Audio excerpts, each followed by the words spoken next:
uh, opposition, these fierce rivals, Peter was bold enough to tell them straight in the face that we are obeying God rather than you guys.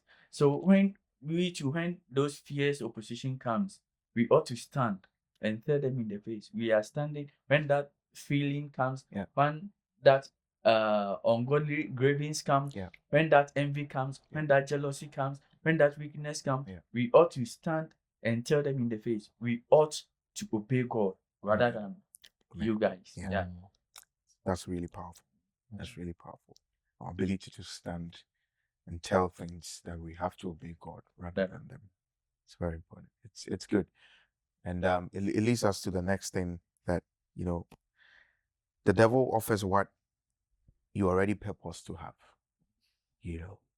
and that it's something that he's always done from the beginning. Like we said, he's an old white serpent. He doesn't change his tricks. It's always the same. And so if you get to know him, he's just crafty and just cunning in his dealing. So in all his dealings with people, we see that he offers them what they've already been purposed to have, or they've already been destined to have. In the Garden of Eden, we see how he tricked the woman to eat of the tree of knowledge of good and evil, trying to say, have God said you should not eat of the tree of knowledge of good and evil? The day you shall eat it, your eyes will be open, you shall be like God, and all that. But that was the ultimate plan of God for them. It's something that they've been proposed to be, but he always comes with this, what, I'm offering you a shortcut. You don't have to go through the process. Just get it and get it out of the way. Yeah. Special treatment. You don't have to go through the process. One of the examples is it's Abraham in Galatians, in Genesis chapter 14, verse 23, where he, after the war, we saw the dispute that his nephew Lot had with some of the kings, and they went to fight a great war. When they were returning, they came to capture most of Lot's servants and even Lot himself. So Abraham's servant came to tell him, hey, your guy has been captured. So Abraham organized the elite of his soldiers to go and fight against, the kings, the Sodomites. And then all of a sudden they win. All the goods that they've gotten, Abraham's servants, they took everything and all that. But, they were just bringing it not for themselves, but they were just offering it. That's when Melchizedek came in and they offered 10% of all the things that they had received. Abraham is confronted by the king of Sodom, and he is showing his gratitude and saying, you know what, we want to offer you everything. All the spoils of the war, you can have access to them. Just take them. And then Abraham goes like, I'm not going to do that. I'm not even going to take anything. If my servants are going to have some, that's fine. But for me, I'm not going to have any of them, lest, because first of all, he has sworn an oath to God, and he's not going to take anything, lest in the moment or in the process of time, you will say that you are the one that made Abraham rich, But the key thing there is he has sworn oath to God, that he's going to stand with what God had promised him in Genesis chapter 12, in Genesis chapter 15, where he had a covenant with him to reassure him of his promise for his life. And so, yes, I know you want to offer me all this. They are spoils of war. I'm not going to be greedy to take everything from you. I don't even need it in the first place. I'm extremely rich. I don't need that. Because it's the concept there is, it's so easy to want more even if you have more. Because most people that want more has this secret fear. And the secret fear is, what if I lose everything and I become poor? Or what if someone else becomes more richer than I am? And so it's an easy thing for Abraham to have taken everything and still be on top of riches. And Abraham decided, you know what, I'm not going to take any of these things. Just keep your goods. Lest in the future you stand somewhere and say you are the one who made Abraham. So God had a promise for Abraham to make him rich. It was a great promise that he had promised him, and re-emphasized it over and over. He had even cut birds and animals with him as a covenant to reassure him that I'm going to make you rich. Abraham, in that short moment of time, could have compromised all his riches and all the integrity that he had by taking up that thing. And so, in years to come, even though it is God who made Abraham rich, his riches will somehow be tied to the presents that he took from the king of Sodom. So even though Abraham has been made, great by God and all that, there's still going to be there's a lingering debate that we feel that probably the things that he took from, the spoils of war and the goods that he took from the entire city is what made him rich. And so sometimes the devil tries to give you something that you're already destined to have just to compromise your integrity. And so we see people who in time past, maybe they did very bad things in time past, and then later down the line they changed, they became very good men. Those same things that they were chasing after illegally and ethically, now they found a legit way to get it. But that scar is still there. It's still part of their history. And so when people are saying, oh, this guy has made it, this guy has become something, there's still that debate. And so the integrity is not so much full, because now people are thinking, is he still really in that business which was unethical? Or has he really changed? And so most often the devil, what he does is he just wants to give you something that will compromise the best future that God has for you. So you take it, even though it's something that God would have given you in your future, you take it right now from the shortcut. And in the future, you change, you receive what God has for you, but still, that tag is still going to be there. And most people, most often in their attempt to, wipe away that scar, end up making so many mistakes, because now they're trying to explain to everyone, granting interviews, trying to explain to everybody that no, that I ended legitimately, and people are bringing evidence from the past and all that. And it can have a mental toll on you as a human being. And so it's so important that we take a lot of patience to go through the process, to obtain things. Okay. What you just said even brought my mind to Jesus Christ.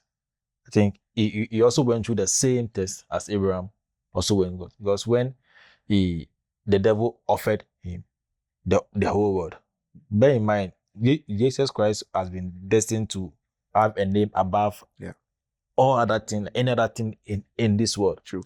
And then the devil was trying to offer him a shortcut process, but he rejected it. So just imagine Jesus Christ receiving that offer from the devil.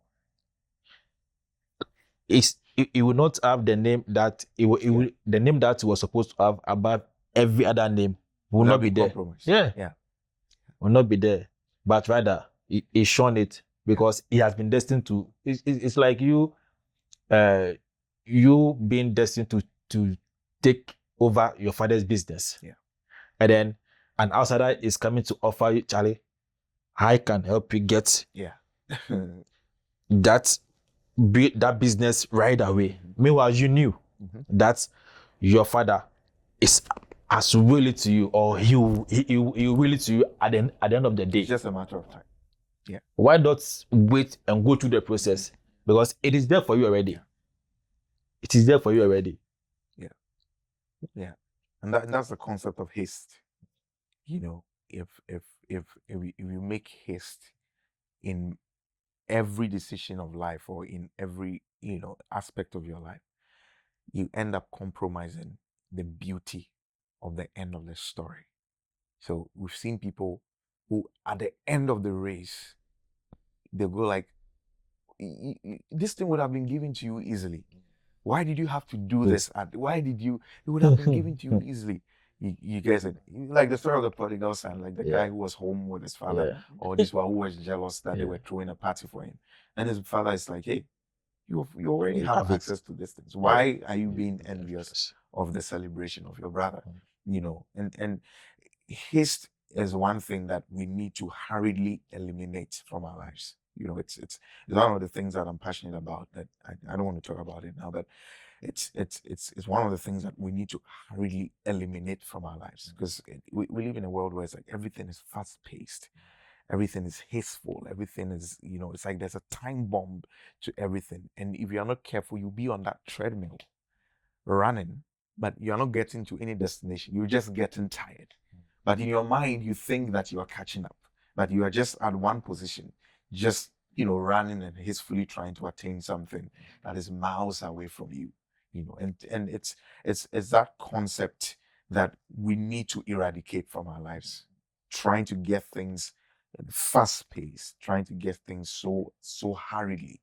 And it's led to many downfalls of many people at the end of the day. It's like, for instance, when we're in school, it's like when you're trying to write an exam, and I'm just picturing one guy who at the end of the day was caught with what we call a Paul, and I'm just picturing how they walked him out of the exam room and he couldn't finish his paper, and he didn't even get an F. They put a dash because it's said that you didn't even write the paper.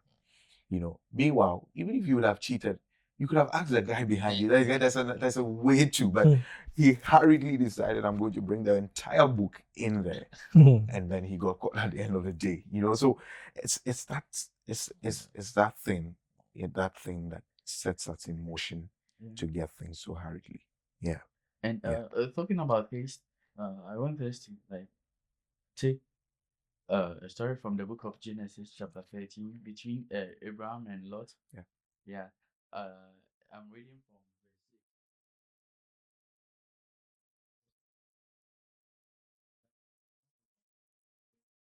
Abraham and Lot, because their possession was really huge, and there was a strife between Abraham's herdsmen and that of Lot's herdsmen.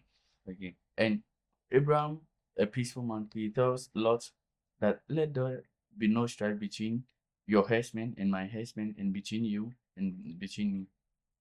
Abraham said unto Lot, is not the whole land before thee? Separate thyself, I pray thee, from me. If thou wilt take the left hand, then I will go to the right. Or if thou depart to the right hand, then I will go to the left. This man is so peaceful. he gives all the opportunity to Lot. If you go this way, I'll go this way. Just make your decision. Yeah, you make your decision. I'm not going to choose first. But most of the times when it's like when we are sharing something, we always want to get the biggest one. But Abraham wasn't like that. He gives Lot the opportunity to choose first, and if he choose maybe right, he will go to the left. But one thing is, Lot didn't know that he was being blessed because of Abraham. And he also decided that he's going to. So let me read. And Lot lifted up his eyes and beheld all the plain of Jordan. But it was well watered everywhere before the Lord destroyed Sodom and Gomorrah, even as the garden of the Lord. So this place, Sodom and Gomorrah, the Bible is giving an account, a picture of how it looked like. And the Bible is saying that it looked like the garden of the Lord. Yeah, it was well worth it. So because the place was well worth it, Lot chose that place. Then Lot chose him all the plain of Jordan, and Lot journeyed east, and they separated themselves, the one from the other. Abraham dwelt in the land of Canaan, and Lot dwelt in the cities of the plain, and pitched his tent towards Sodom. But the men of Sodom were wicked and sinners before the Lord. Although that place was well worth it. It was looking green. So people will say that all that glitters and no gold. it's not good. It's not good. Yeah. So it was well worth it. But what was in that land wasn't a good thing. Okay. And the Lord said unto Abraham, after that Lot was separated from him, lift up now thy eyes, and from the place where thou art northward and southward and eastward and westward. Wow. You see, God, after Lot had separated himself from Abraham, God told Abraham that he should lift up his eyes south, east, north, west, including